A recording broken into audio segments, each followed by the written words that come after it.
March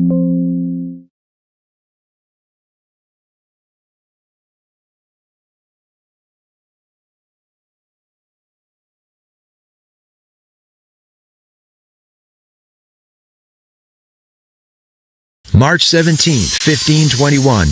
No date is more significant than this for the Philippines, for this is supposedly the date on which this archipelagic country was discovered and introduced to the world. However, contrary to popular belief, portraying the encounter as with primitive and unsophisticated locals, Ferdinand Magellan and his crew encountered an organized society led by native chieftains, donned in opulent silk attire, exuding a remarkable sense of grandeur. Clearly, the indigenous inhabitants already possessed a highly developed lifestyle, challenging the narrative of their supposed enlightenment by outsiders. This leads us to ponder, what was life actually like in the Philippines thousands of years ago, prior to the arrival of Magellan and his crew on its shores? Before we explore the rich history of this captivating country, let's first get to know it better. Situated at the core of Southeast Asia, the Philippines distinguishes itself through its extraordinary diversity and irresistible charm. Spanning over 7,600 islands scattered across its crystal-clear waters, it presents a tropical paradise unlike any other. From El Nido to Boracay, its renowned beaches have captured the admiration of international tourists, consistently ranking among the world's finest. One could argue that in fashioning some of the world's most impressive landmarks, it appears that God bestowed special favor upon this small archipelago. The country's natural beauty is undeniably breathtaking. The Philippines proudly displays a rich variety of native wildlife and lush plant life, including unique species exclusive to its territory, highlighting the unparalleled natural wealth of this archipelago. Strategically positioned at the crossroads of the world's busiest maritime routes, the nation stands as a leading player in global geopolitics and economic dynamics. Its robust service sector has fueled sustained economic expansion, positioning it as a rising economic powerhouse in the Asian landscape. However, this same geographical location renders the country highly susceptible to natural disasters. Positioned within the Pacific Ring of Fire, it faces constant threats of earthquakes and volcanic eruptions. Moreover, being exposed to the Pacific Ocean, it endures numerous typhoons annually, leading to the persistent risk of flooding and widespread damage. However, the unyielding resilience of the Filipino people is extraordinary. Despite numerous adversities, they persist and thrive, a reflection of the same enduring spirit displayed by their ancestors. This resilience is a significant contributor to the nation's rich and extensive historical narrative. Frequently, the narrative of this island nation is segmented into pre-colonial and post-colonial eras. We'll be diving deeper into the rich pre-colonial history of the country, which is more often than not being overlooked. First, we must recognize the fact that before Magellan, the nation already boasted a rich history, culture, and literary tradition. The islands were already teeming with life, featuring flourishing communities spread throughout their vast expanse. As a matter of fact, the history of human settlement in this region extends back much further than previously thought. This was confirmed by the discovery of ancient rhinoceros bones, showing signs of butchery and accompanied by 57 stone tools on the island of Luzon, dating back an astonishing 709,000 years. It remains unclear which specific species was responsible for creating the cut marks on this rhino, as no hominin fossils were found at the site. The earliest human fossils discovered in the country belong to Homo luzonensis, dating back approximately 67,000 years. Scholars propose that this individual likely migrated to the island of Luzon from Indonesia, potentially using rafts for transportation. This hypothesis challenges prior assumptions, portraying early humans as skilled mariners capable of traversing extensive oceanic distances, a capability previously underestimated. Homo luzonensis, standing at under 4 feet tall, displayed remarkable adaptability, excelling both in tree climbing and ground walking. Archaeologists observed cut marks on the bones of deer and boar in proximity to the human remains, suggesting adept hunting skills. However, despite these discoveries, no man-made hunting tools were unearthed during the excavation, leaving uncertainty regarding their tool-making capabilities. However, Dr. H. Otley Bayer, a leading expert in Philippine archaeology and anthropology, proposes an even earlier arrival of the first humans in the country. According to his research, humans inhabited the Philippines approximately 2.5 million years ago during the Ice Age, or Middle Pleistocene period. This migration occurred via land bridges connecting the archipelago with Asia. This early inhabitant, known as Dawn Man, shared a common ancestry with Java Man, Peking Man, and other ancient human species in Asia. Characterized as robust and covered in dense hair, this individual had no familiarity with agriculture. His survival relied on gathering wild edible plants, fishing, and hunting. It's likely that he arrived in the Philippines while in pursuit of prey. During that era, the land was inhabited by boars, pygmy elephants, rhinoceroses, and various other Pleistocene animals. Over the passage of unrecorded time, the Dawn Man vanished without leaving any trace behind. Around 25,000 years ago, the Negritos migrated to the Philippines from the Asian mainland, traversing as well via the land bridges that connected the regions. Following their arrival, the gradual melting of immense glaciers caused a rise in sea levels, submerging the land bridges and isolating the Philippines from the Asian mainland. Consequently, the Negritos settled permanently in the archipelago, becoming its earliest inhabitants. Their lifestyle was primitive, reminiscent of the Old Stone Age. They wandered through the forests, relying on hunting, fishing, and foraging for sustenance. Their makeshift shelters, constructed from jungle foliage and tree branches, provided basic protection, and their clothing was minimal. Lacking formal community structures, they did not develop writing, literature, or arts. They mastered the art of creating fire for warmth by rubbing dry sticks together, and were renowned for their exceptional archery skills, making them standout hunters with their crafted bows and arrows. Following the submersion of the land bridges, an influx of Asian migrants settled in the Philippines, forming the foundation of today's indigenous communities. They were maritime Indonesians, belonging to the Mongoloid race with Caucasian characteristics, who arrived in boats, becoming the first seafaring immigrants to reach the Philippines. These migrants were far more advanced than the Negritos. They resided in dwellings constructed from wooden frames covered with grass, often elevated above the ground or perched atop trees. Engaging in dry agriculture, they cultivated upland rice, taro, and various food crops. Their attire, crafted from beaten bark, featured intricate designs. Cooking was conducted in bamboo tubes, as pottery was unfamiliar to them. Their livelihoods revolved around hunting and fishing, employing polished stone axes and chisels as tools. For weaponry, they wielded bows and arrows, spears, shields, and blowguns, or locally known as sumpit. The sole domesticated animal in their possession was the dog. These groups were succeeded by the Malays, who were regarded as the initial explorers and settlers of the Pacific region. Culturally, the Malays were more advanced than the Negritos and Indonesians, as they had an Iron Age culture. They introduced various advancements to the Philippines, including lowland and highland rice cultivation methods, irrigation systems, animal domestication, metal tool and weapon production, pottery, and weaving techniques. Their communities were intricately structured, blending sophisticated systems of governance, law, religion, art, science, and traditions rooted in Malay heritage. Their attire was equally refined, featuring garments crafted from woven fabrics and embellished with gold, pearls, and gemstone jewelry.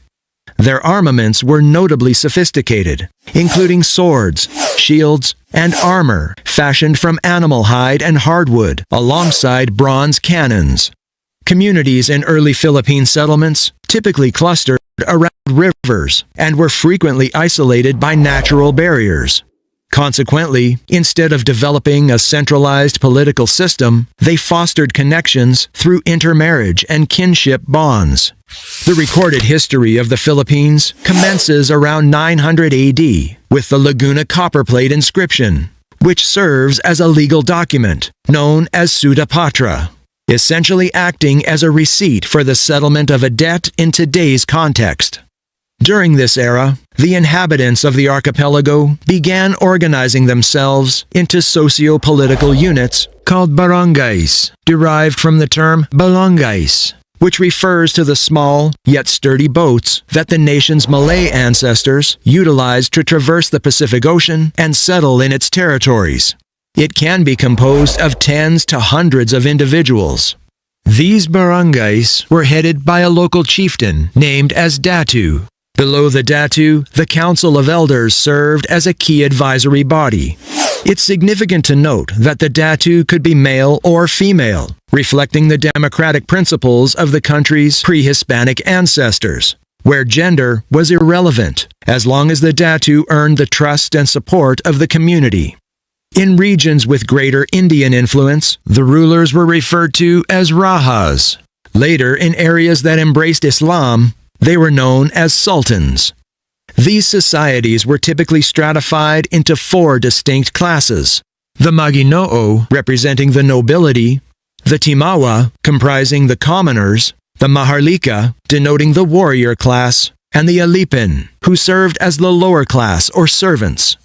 The early societies of the Philippines were deeply entrenched in a belief system that revered a multitude of deities, spirits, and mythical beings responsible for safeguarding various elements of nature, such as streams, fields, trees, mountains, forests, and dwellings. Bathala, the supreme deity credited with the creation of the earth and humanity, stood above all others in this pantheon.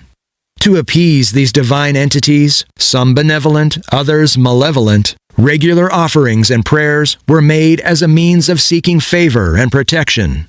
People wielding influence over both the supernatural and natural domains were esteemed figures within their communities.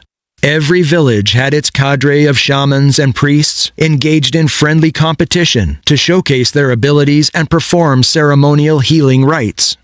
Some gained fame for crafting anting, or magical talismans believed to grant invincibility against human foes, while others specialized in brewing love potions or creating amulets that conferred invisibility upon their wearers. Before the 9th century AD, ancient Filipinos encountered Buddhism and Hinduism. Records from China and India suggest that certain Philippine barangays and islands paid tribute to the Srivijaya Empire, a powerful Indonesian Buddhist state that dominated maritime trade in the area from the 6th to 13th centuries. The influences of both Buddhism and Hinduism deeply permeated local beliefs and culture, facilitated by linguistic ties between the Philippines and Indian Sanskrit, leaving a profound and enduring legacy. From 1350 onwards, Islam gradually extended its influence from Indonesia into the Philippine archipelago. When the Spaniards arrived, Islam had established a firm presence in the Mindanao and Sulu, with outposts in Cebu and Luzon. The Muslim regions boasted the highest degree of political integration and cultural cohesion among the islands at the time. Some speculate that given more time, Islam could have potentially unified the entire archipelago. In the years preceding European arrival, the Bruneian Sultanate extended its reach into the Philippines. In 1500, Sultan Bolkiah orchestrated a triumphant campaign northward to challenge Tondo's dominance in the regional Chinese trade. This led to the establishment of Manila, also known as Selurong, on the Pasig Delta, which became a satellite ruled by his successors. Bruneian influence expanded further across Manila Bay, parts of Batangas, and the coastal areas of Mindoro through enhanced trade and political ties. Years later, Magellan and his crew arrived at Homonhon Island, an event often regarded as the beginning of the country's history. However, this view requires reconsideration. Long before any foreign powers reached its shores, the Philippines was inhabited by ancient human populations for thousands and possibly even millions of years. Recognizing this deep history is crucial in appreciating the Philippines' significant contribution to the broader narrative of human history. What if I told you that the Philippines was already highly advanced even before it was so-called discovered by Ferdinand Magellan? Hard to believe, right? As it turns out, ancient Filipinos were expert seafarers, building advanced boats and navigating vast ocean routes tens of thousands of years before Magellan ever set sail, and even before the Polynesians mastered the open seas. These seem like bold claims. However, recent groundbreaking archaeological discoveries in the Philippines could back up these statements. Evidence suggests that this island nation was home to advanced maritime technology long before many great civilizations even emerged, challenging history as we know it. What do we truly know about this breathtaking archipelagic nation in Southeast Asia? For many, it is recognized for its ongoing territorial dispute with the global superpower, China. Others know it for its world-renowned, pristine beaches that have frequently made headlines. And for some, it stands out as a dominant force in international beauty pageants, earning global admiration. However, the Philippines is far more than just these headlines. With over 7,600 islands and a population exceeding 116 million, it stands as the 14th most populous nation on Earth. When we think of nations that have profoundly influenced human civilization, the Philippines is rarely among the first that come to mind. Instead, countries like China, Egypt, and India often dominate the discussion. However, groundbreaking discoveries in this archipelagic nation are now challenging what we thought we knew about history. The story of human settlement in the Philippines stretches back much further than we once believed. Based on past discoveries, the nation had one of oldest human habitations in history. This was supported with the groundbreaking discovery of ancient rhinoceros bones bearing unmistakable cut marks, evidence of butchery, alongside 57 stone tools. Astonishingly, these artifacts date back 709,000 years. But the mystery deepens on who was responsible for these cut marks. No hominin fossils were found at the site, leaving scientists to wonder which early human species was responsible for these markings. The identified human remains in the country only go back around 67,000 years ago. This species has been named as Homo luzonensis, after the island where it was discovered. For centuries, one question has baffled researchers studying humanity's spread across the globe. How did the islands of the Philippines become so densely populated so early in history? The Philippines was never connected to mainland Asia. No land bridges, no ice sheets, yet evidence of early human habitation is scattered across its islands. This can mean only one thing: the vast seas were not barriers but pathways, essential for migration and survival. But the real mystery lies in how these early voyagers crossed them. Was it by chance, drifting with the currents, or were they skilled navigators who deliberately charted their course? Some researchers suggest that these ancient humans may have drifted to these islands by chance, clinging to logs carried by the currents. This must have been the case, as the alternative seems nearly impossible. How could early modern humans have braved vast, treacherous seas and settled these distant islands without a sophisticated understanding of seafaring? Such a feat would have required more than luck. It demanded skill, strategy, and an intimate knowledge of the ocean's secrets. Or, so we think. Recent groundbreaking discoveries in the Philippines suggest that we may have vastly underestimated the capabilities of the early humans who once thrived here. Based on new study, these ancient people of the Philippines and the neighboring countries may have been pioneers of oceanic travel long before the rest of the world. Evidence suggests that prehistoric Philippines and Southeast Asia weren't just home to early seafarers. They were at the heart of maritime innovation. Researchers now believe that these ancient inhabitants weren't just surviving at sea, they were revolutionizing ocean travel. Stone tools found in the Philippines suggest that as early as 40,000 years ago, seafarers in this country had developed an astonishing level of technological sophistication, rivaling civilizations that would emerge thousands of years later. This may come as a surprise, given that history books have long portrayed this nation as merely a footnote in European exploration, a land discovered by Western explorers. According to these records, what they encountered were simple, unsophisticated natives, untouched by the advancements of the Old World. Yet reality tells a different story. Long before European explorers mastered the seas, these so-called primitive natives were already expert navigators, skillfully sailing across vast oceans, forging trade routes, and connecting distant lands. This recent study was published in the Journal of Archaeological Science by researchers from Ateneo de Manila University. It challenges the long-standing belief that Paleolithic innovation was centered in Africa and Europe. Instead, it unveils a thriving maritime culture in the Philippines and neighboring countries in Southeast Asia, with organic materials like wood and fiber, crucial for boat building, rarely survive the passage of time. Then how did the researchers find evidence to back up this claim? The answer lay hidden in stone. Within ancient tools unearthed in the Philippines, scientists uncovered a secret buried for 40,000 years.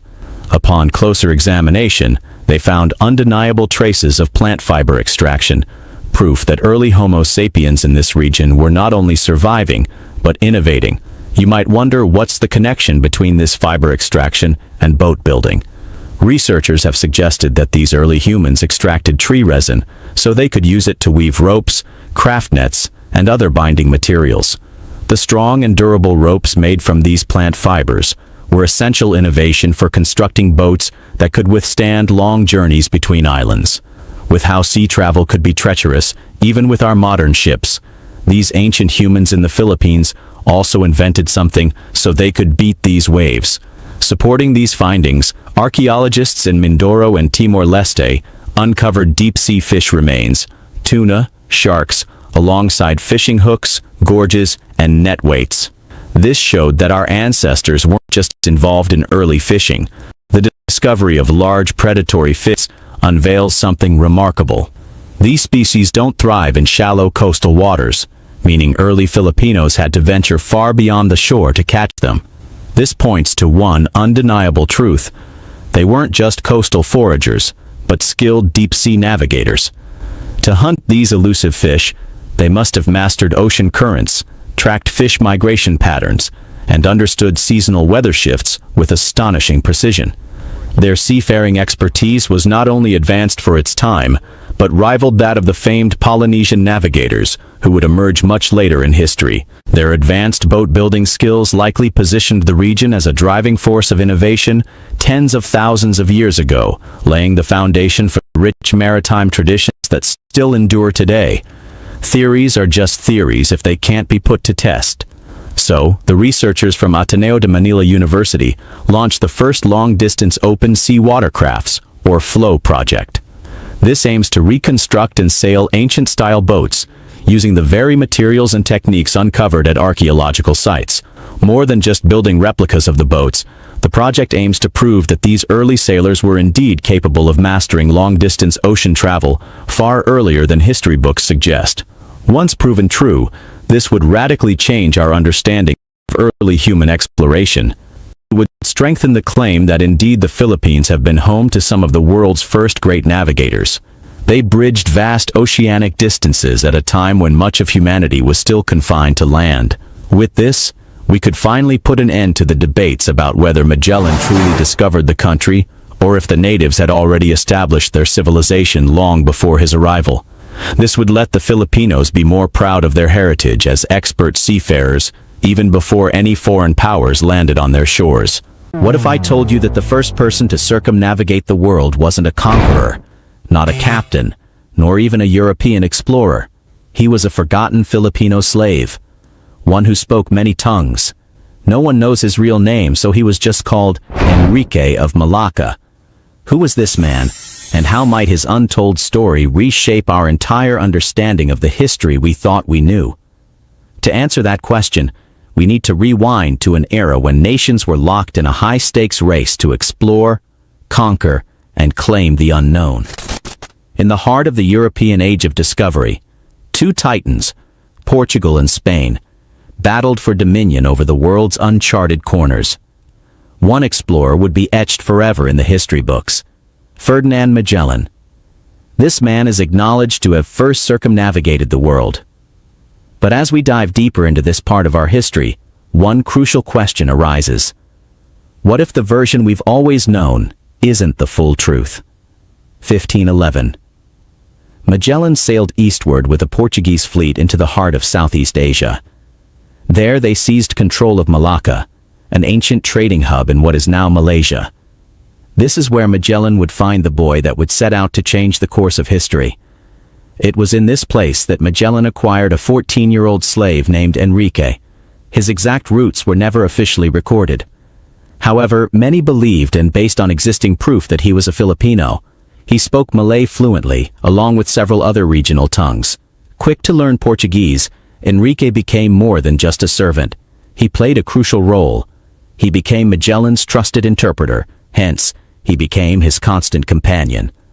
Enrique journeyed back to Europe with Magellan, remaining by his side through every expedition that followed. Under the Treaty of Tordesillas, signed in 1494, Spain and Portugal carved the world in two. The Spanish crown claimed vast stretches of the Americas and parts of Asia and the Pacific, while Portugal took control of Africa and most of Asia's trading ports. But the lines on the map were far from clear, especially in Asia, where fortunes flowed through bustling markets and spice-laden seas. This vagueness resulted in bitter rivalry. The Portuguese insisted on exclusive rights to the most lucrative trade routes and settlements, while the Spanish argued that some of those same places rightfully belonged to their monarch. It's here that the renowned explorer Ferdinand Magellan would come into picture. Though he was a Portuguese by birth, he felt snubbed by his king. His abilities were overlooked and his ambitions were suppressed. Because of this, he offered his services to the Spanish monarch. His revolutionary idea? To reach Asia not by the Portuguese-controlled eastern seas, but by sailing west, crossing the Atlantic, navigating through South America, and entering Asia from behind. For the Spanish monarch, it was a revelation. Here was a chance to tap into the treasures of the East without breaching the treaty. With this route, Spain could finally plant its flag in the world's most lucrative trading arenas. September 20th, 1519. Magellan's grand plan finally set into motion. With 5 ships and a crew of 270 men, they departed from Sanlúcar de Barrameda, a small port in southern Spain. Aboard the Trinidad, Enrique was not merely another crew member. His mastery of languages and deep understanding of local cultures made him an invaluable resource as the fleet ventured into uncharted seas.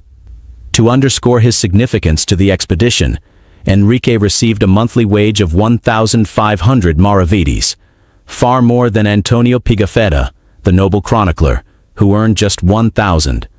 This pay disparity made it evident that Enrique's contribution was both recognized and highly esteemed.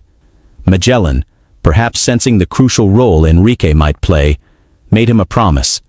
If the captain didn't survive the journey, Enrique would be granted his freedom, no longer bound to any master, free to chart his own path. Philippines. It was in this archipelagic nation that both the fate of Magellan and Enrique would shift forever. On March 16, 1521, the fleet made its way toward, marking the first official encounter between Europeans and the Philippine Islands. Aside from locating a westward route to the Spice Islands, Magellan was entrusted with another important mission: to convert indigenous peoples to Christianity and claim new territories in Spain's name. Though earlier stops had seen only limited efforts at evangelizing, it was in this archipelago that Magellan's spiritual mission truly began to gain momentum. The fleet first dropped anchor at Suluan Island, where the locals welcomed them warmly. True to his cautious nature, Magellan soon moved the ships to the nearby Homonhon Island, where they traded peacefully and stayed for nearly 2 weeks. By April 2nd, the fleet stood at a crossroads. The Spice Islands, their original final destination, lay just a short sail away. Some captains pushed for a swift course southwest, directly to Malacca. But Magellan, fueled by ambition and religious fervor, had another vision. He wanted to go deeper into the islands, to expand both Spain's reach and God's kingdom. The next day, With Raja Colombo as guide, the ships turned toward Cebu. They arrived on April 7th. In a show of strength, Magellan fired cannons, paraded his armed men, and proclaimed the power of Spain. Yet he also carried a different kind of message, one born of Catholic faith. In his eyes, these pagan natives were souls waiting to be touched by the love of his Christian God. Raja Humabon, ruler of Cebu, listened. And just a week later, on April 14th, he and his entire household were baptized. As a gift of their new faith, Magellan presented an image of the Santo Niño, the Christ child. This statue would become one of the Philippines' most treasured relics. Naturally, his followers followed suit. Around 2,200 Cebuanos were baptized, becoming the first Catholics in the country. This string of successes could be credited largely to one man. You've guessed it, Enrique.